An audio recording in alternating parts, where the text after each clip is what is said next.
যারা আল্লাহর দেওয়া ইনসাফ ভিত্তিক শাসন ব্যবস্থা বাদ দিয়ে মানব রচিত বিধান প্রতিষ্ঠার আন্দোলন করে, তাদের জন্য জাহান্নাম অবধারিত।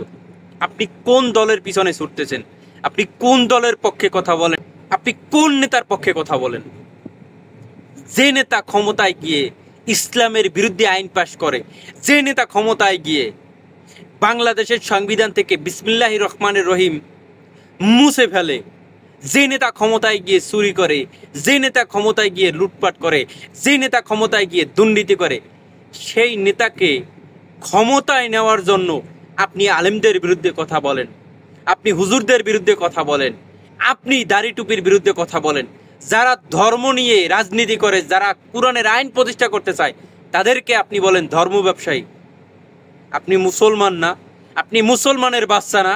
মাঝে মাঝে খুব কষ্ট লাগে এবং অবাক লাগে, আপনিও মুসলমান, আমিও মুসলমান।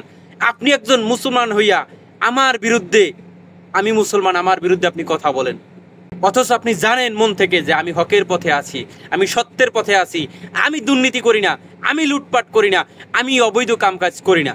তারপরেও শুধুমাত্র জনগণের থেকে কিছু লাভের আশায়, কিছু দুনিয়ার কিছু লাভের আশায় আপনি আমার বিরুদ্ধে কথা বলেন, আপনি ধর্মের বিরুদ্ধে কথা বলেন।